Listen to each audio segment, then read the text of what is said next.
Carter Verhaeghe signs an extension with the Panthers. We break down the contract and what does it mean for the future of the roster. All on today's Locked On Florida Panthers podcast.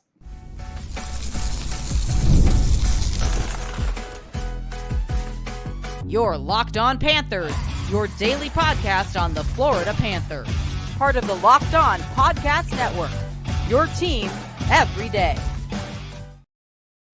And welcome into this Thursday, October 10th edition of the Locked On Florida Panthers podcast, part of the Locked On Podcast Network, where it's your team every day. Thank you for making the Locked On Florida Panthers podcast your first listen of the day. I'm Armando Velez from the Hockey News. You can follow me on X at MondoMan12. Follow the show account on X and Instagram at @LO_FLA Panthers. And shout out to the everydayers who come back here and get your daily Florida Panthers fix. Today's episode is brought to you by Game Time. Download the Game Time app, create an account, and use code LOCKEDONAHL for $20 off your first purchase, and you could do that all on Game Time. And Panther fans, grateful to be back here on the show and grateful to be having a show to begin with due to everything that's been going on with Mother Nature and Hurricane Milton, and unfortunately it going to the Tampa area and a little bit south of the Orlando area as well. And just wanted to let you guys know that I am safe and I'm in a great location, evacuated that area, and did not lose power, as you can tell with me producing this podcast and bringing it to you guys. And, slept through it overnight after everything. But once again, I want to send my thoughts to everybody in the Tampa area, especially with the images of the Tropicana Dome, where the home of the Tampa Bay Rays completely destroyed. And I hope that everyone out there is safe once again. But we have a hockey game tonight as the Florida Panthers will take the ice against the Ottawa Senators from Eastern Canada in Ontario, in the capital. But we have a lot to discuss more on the details of the extension that was announced after opening night, with Carter Verhaeghe signing an 8-year contract extension with the Florida Panthers that will have him with the team until 2033. It's hard to even process that years ahead in advance. The fact that year is approaching, and the fact that the Panthers are going to keep a good amount of their core together for that long, and we're only in 2024. But we'll discuss more about that a little bit later in the segment. But Vinny Viola discussing about Carter Verhaeghe being that stone cold killer, clutch performer, multiple moments going back to the Capitals series twice, the game winner against the Boston Bruins, game 3 against the Vegas Golden Knights for their very first win in a Stanley Cup final, not just at Emirates Bank Arena, but their first Stanley Cup final win after being swept in the 1996 Stanley Cup final by the then champion Colorado Avalanche. But just the way this is all kept together, it's like Duralast, built to last for what the Florida Panthers have been putting together. And just like Jacob Winan spoke about yesterday at the end of the show to give his initial thoughts, is that Carter Verhaeghe signing this extension is kind of below market value. And this is something that we spoke about in the summer, about where Verhaeghe's value fits with the other 40 goal scorers around the NHL.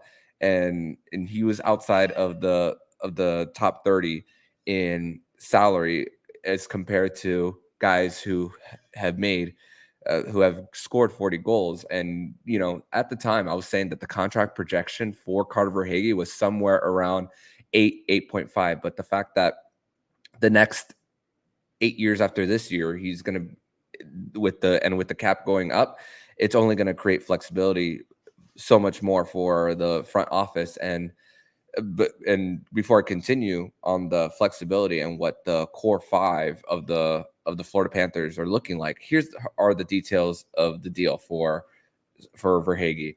Is base salary is going to be $6 million a season every year starting next year, and the signing bonus for year 1 is $7.75 million, while years 2 through 6 are $6 million as far as his signing bonus. And then in the final year 8, it's $4.25 million.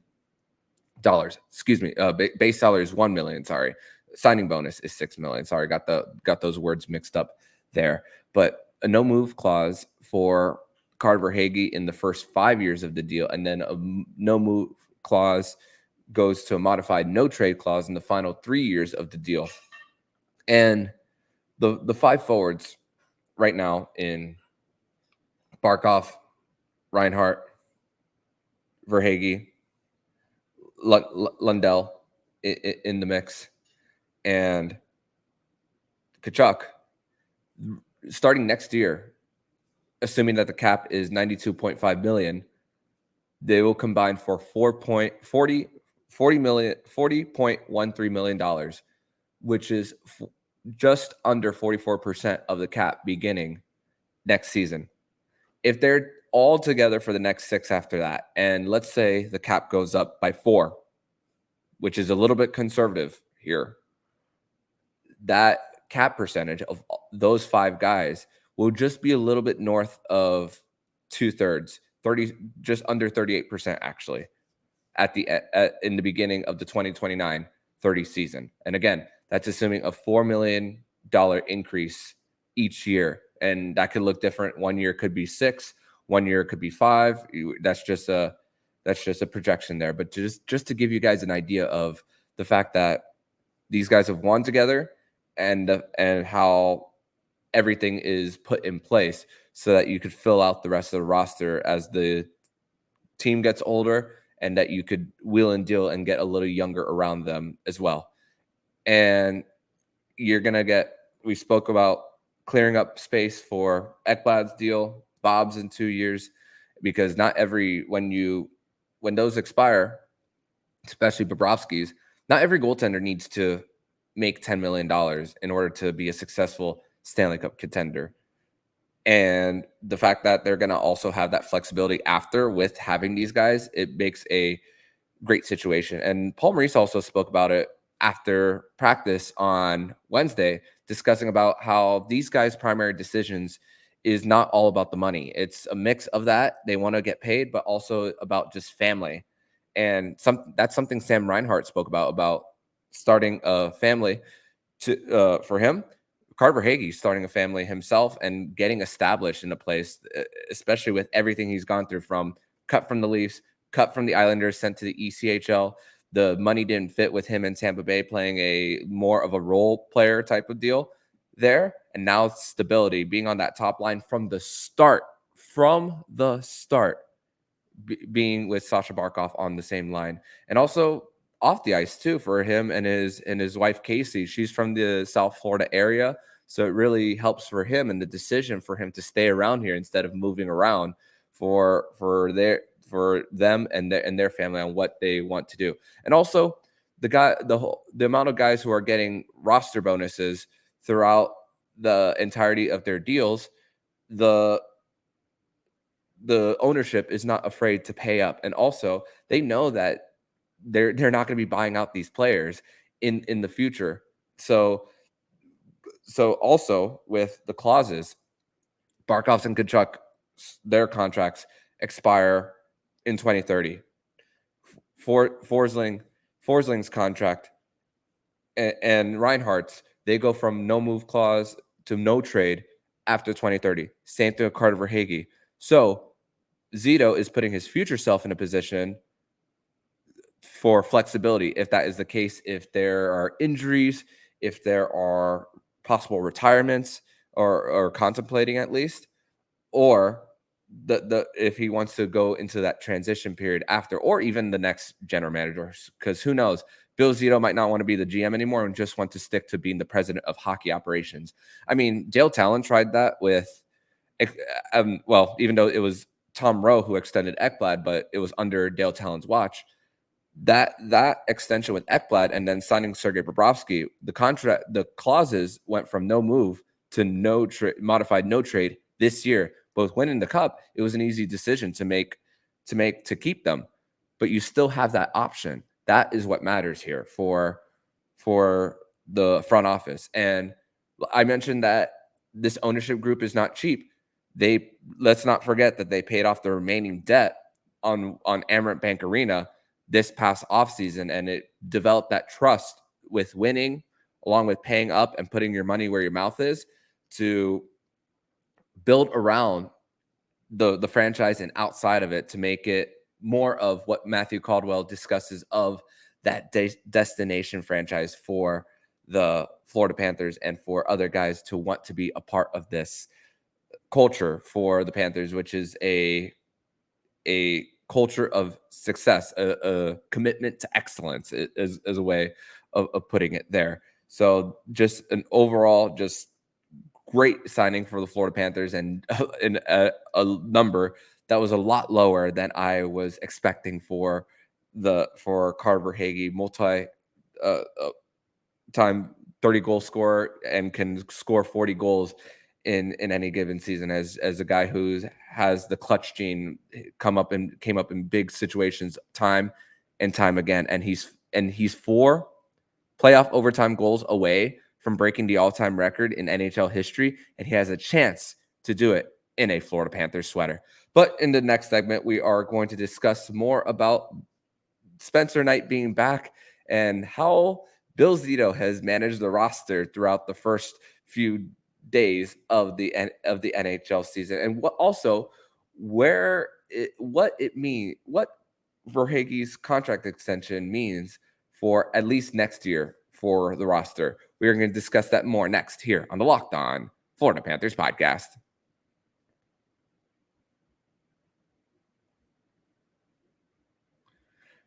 Today's episode is brought to you by FanDuel. And hey, NFL fans, you can start the season with a big return on FanDuel, America's #1 sportsbook. So when you get a hunch in the middle of the game, you can check out the latest stats, view live play-by-play, and so much more on the same page where you place your bets. You'll get started with $200 in bonus bets guaranteed when you place your first $5 bet. Once again, you'll get started with $200 in bonus bets guaranteed when you place your first $5 bet. And you could do that all at FanDuel.com.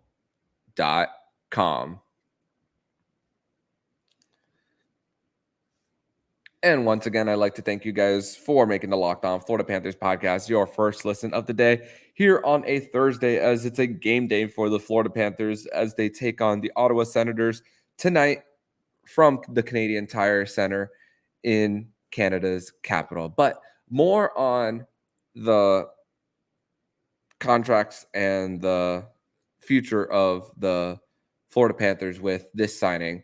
Before we get there, actually, on the night of opening night, Mackenzie Entwistle and Chris Driedger were placed on waivers. And crazy to think, with everything that went on, we didn't even get an opportunity to touch on the subject. But thankfully, this is a daily podcast, so we get an opportunity to still circle back and have an opportunity to discuss this. So the timing of putting Chris Driedger and Mackenzie Entwistle on waivers, when you think about Bill Zito and just his experience of being an agent and an assistant GM to Jarmo Kekalainen in Columbus, and then getting to this position, he's seen how the preseason for teams over and over again have used waivers to get their goaltenders in case there's not only a little bit of a roster crunch, but injuries throughout the preseason in order to get a goaltender to fill depth. And for Spencer Knight being sent down, he never left. His gear was still in the locker room on the day of opening night. So we were expecting a move sometime soon. And although there is one major goalie injury in the NHL currently with Thatcher Demko of the Vancouver Canucks, once that roster is submitted for opening night, there hasn't been, at least to my knowledge, of any major goalie injuries since that. So the chances of when he placed Chris Driedger and Mackenzie Entwistle on waivers, that made it less likely for them to get claimed, and they cleared, which is genius.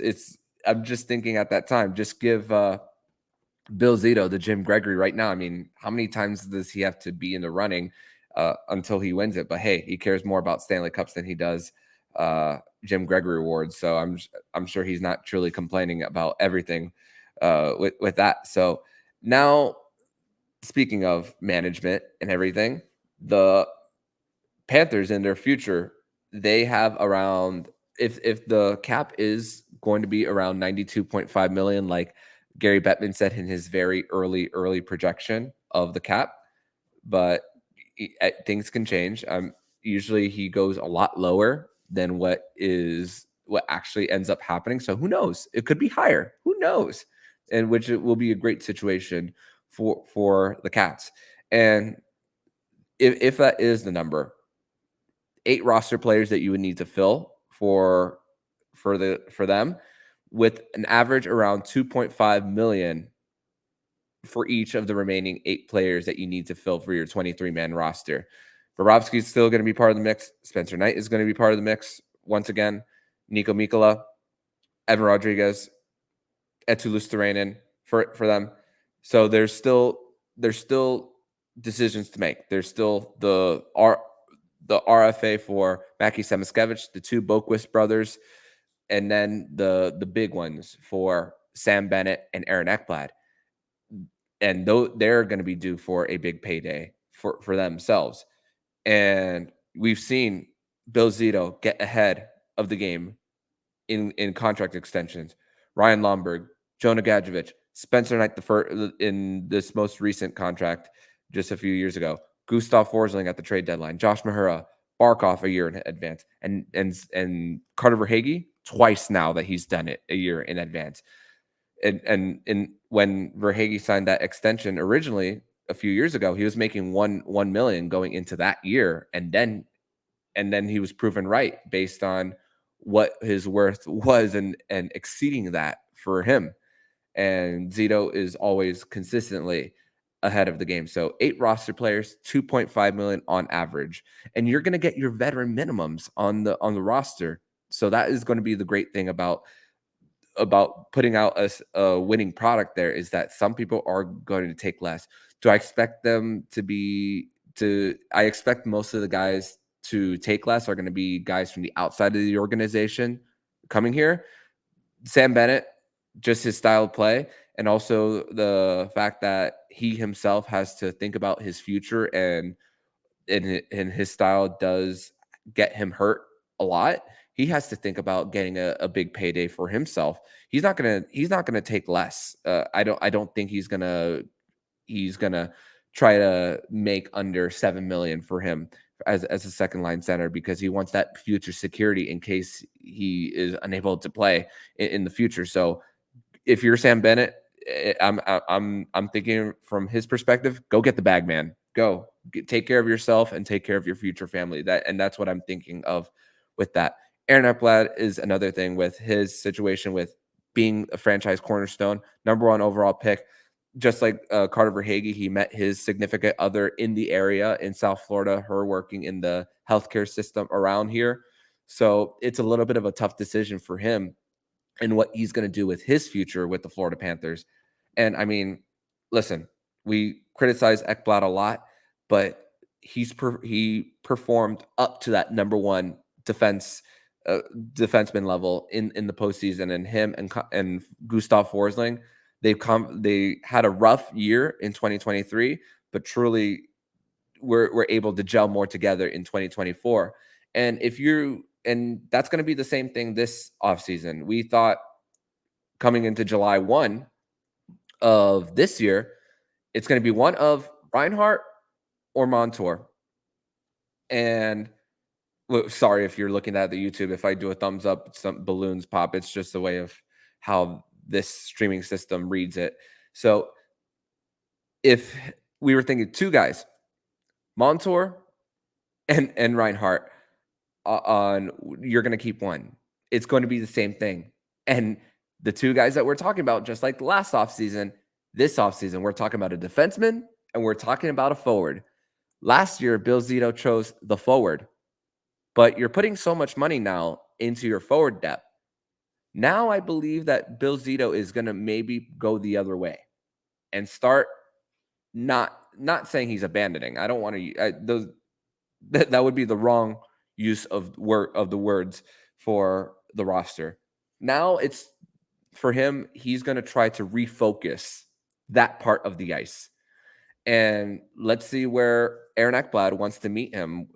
Who meets them where they are at? And in every contract negotiation, both sides of the parties are going to be left somewhat unsatisfied because you want a certain number, they want a certain number, and you have to meet somewhere in the middle. We don't know what that number is going to be for Aaron Ekblad. And remember that you are paying for future performance. You're not paying for past. And if they wanted to pay Sam Reinhart and Carter Verhaeghe for past performances, although I believe their games would age fairly well and they could still score 40, they're making way above what they're making. Reinhart is making more than 8. Carter Verhaeghe is making more than 7. But in the case of Ekblad, who doesn't really get the points going, I mean, that's not what we're expecting out of him, but just being a crucial part of killing penalties and protecting the house for the goaltenders and taking away the time and space for the speedsters going up the ice for the opposition. So the refocus positionally, I believe, is truly going to really focus on defense in the future because thankfully Uvis Belinskas is going to be on the defense for another year after. So there's continuity there. And for the Panthers, Nico Mikkola is going to be part of the mix next year, at least for now. Gustav Forsling. So at least 3 major parts of your defense core are remaining. And if you add back one of your franchise cornerstones, depending on how things work with the cap, you're going to get an opportunity to keep these guys together. But it's just going to, once again, depend on what the need, what people prioritize here when it comes to going somewhere else, making a little more, but the possibility of not winning versus staying put in a place that you've grown as a man or as a husband. In the case of Ekblad, you got to wonder what that is, and I don't want to speculate on what his priorities are. That's not what I'm here for. So it's just a few things to think about for when the time does come, because I don't think I could be wrong, I don't think we're going to see an in-season extension for either Bennett or Ekblad. But July 1, we look forward to free agency every year, but it's going to be underwhelming for a while as Bill Zito is getting things done. And by the time July 1 comes around, we're not going to get big splashes from this Panthers front office as they're taking care of their homegrown guys. And we won't possibly see another splash, at least major one, for the Florida Panthers in free agency, maybe until after 2026. So that's another thing to consider about just tempering the expectations of when the offseason does come for the NHL, and just to look at what Zito has done prior to the season and in the middle, so that when it comes to July 1, you're just looking to continue and building up the depth for the Panthers here as they continue to try to compete year in and year out.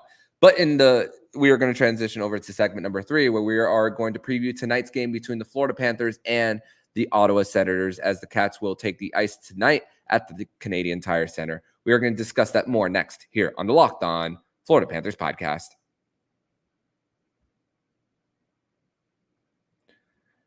Today's episode is brought to you by Game Time. And Game Time has a new feature called Game Time Picks that makes getting tickets for your favorite events even easier. And the Game Time Picks filters out the fluff to show you how incredible deals on great seats, so you don't have to waste time searching through thousands of tickets. And the Game Time Picks, the curation makes it easier to save more on sports, concert, comedy, theater, and more. And the seat views, you could get a panoramic view from your seat in the app before you buy. The Game Time lowest price guarantee, or Game Time, will credit you 110% of the difference. Download the Game Time app, create an account, and use code LOCKEDONNHL for $20 off your first purchase. Terms apply. Again, create an account and redeem code LOCKEDON NHL for $20 off. Download Game Time today. What time is it?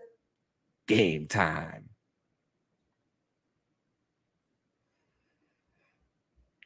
Third and final segment here on this Thursday, October 10th edition of the Locked On Florida Panthers podcast. Thank you once again for making the Locked On Florida Panthers podcast your first listen of the day here on a Thursday. So the Panthers take on the Senators in their first road game of the season.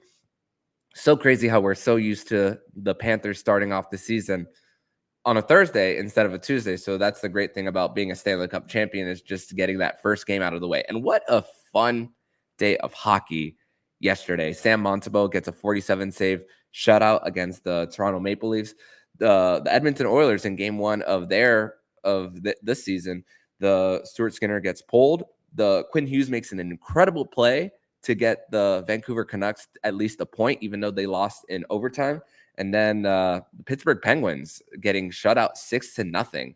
And Igor, after rejecting that 8-year times 11, he's looking to be right in regards to proving his worth as the future goaltender who's going to make the most money in the NHL for goaltenders. So that's another fun day of hockey last night in the NHL, and also the baseball postseason, which continues today, and also Thursday night football. So a big sports day on deck for everyone. But this game between the Florida Panthers and the Ottawa Senators, the way I see it for the Sens, it's funny because during the roundtable preview show with myself, David Morsuti, Josh Sperber, and Ian McLaren, all of Boston of Locked On Bruins, Leafs, and Lightning, we discuss who we think of the four bottom teams of Detroit, Ottawa, Buffalo, Montreal. Who's the team that is most likely going to be in the wild card and possibly be part of the mix? And I chose Ottawa, mostly because it's put up or shut up time for the players there. There's a little bit more stability in the management with Steve Stales now being part of the mix. He's been there for a year now. Travis Green coming in now after head coaching stints in Vancouver didn't work out there, as cap management was really roster construction was not really at its best with Jim Benning in the mix, and also never really given a chance in New Jersey when he was the interim coach after Lindy Ruff was fired.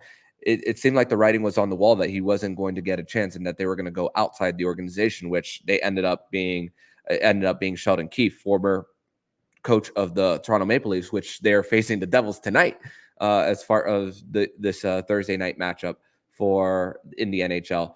So, but also in this game, first game of the season for the Senators, second for the Panthers, starting off with the right tone of the Tkachuk brother matchup. And there is that factor there with having the Stanley Cup championship under him. And then first game, we saw Brady celebrate with Matthew. Obviously, he didn't touch the cup, but also being around it, that puts so much, that creates so much of the drama here coming in. And also the families are going to be there for watching these two go up against each other. But with the situation that Ottawa has found themselves in the last few years of trying to get over the hump and building around their core of Brady Tkachuk, Jake Sanderson, Timmy Stützle, Thomas Chabot, Shane Pinto, Josh Norris, every one of those guys, they have been trying to wheel and deal first-round picks over and over again. Alex DeBrincat, Jacob Chikrin, and then having them to trade for value that's been lost after getting them for a little bit. They tried trading for Matt Murray and then extended him after. Didn't work out there, as the Pittsburgh Penguins had to choose one of the goaltenders. Now in this situation for them in 2024, trading for Linus Ullmark, where there was a two-headed two-headed monster in Boston, but you had to choose one, as the Bruins were up against the cap and had to pay Jeremy Swayman. And now trading that first-round pick for Linus Ullmark, they got him extended before he even played a single regular season game for the Sens. And that's a little bit of a risk. The next 4 years, and also there's no move clause. And that's going to end at his age 35 season. So a little bit of a risk. Yeah, he has the best save percentage in the last few years. And I do want to include this. He was the least of Buffalo's problems in his very last year before he signed in Boston. So he's a little proven. But towards the tail end of that deal, it's a little head scratching on that. But it's just like we speak about the stability of the Viola family. There's a little bit of the stability there with the ownership group of Ottawa. They're committing to a new arena in downtown. The Enlauers are committed to putting this team together and paying guys who have kind of proven themselves. Yeah, it hasn't been proven in championships, but proven in personal performances in the case of Allmark. So that is a an investment that they're willing to put themselves in for their goaltending position. However, Allmark's deal, which is he's making the same as Swayman, not the same percentage of the cap that will be obviously when Swayman gets to the end of his. So that's another thing for the Ottawa Senators in the position that they found themselves in. And when they traded Jakob Chychrun, I remember hearing Ross Levitan talk about it on national show Locked on NHL. He and Mike DiStefano, they are the Wednesday co-hosts of the Wednesday show. It's an Eastern Conference focused edition of the show.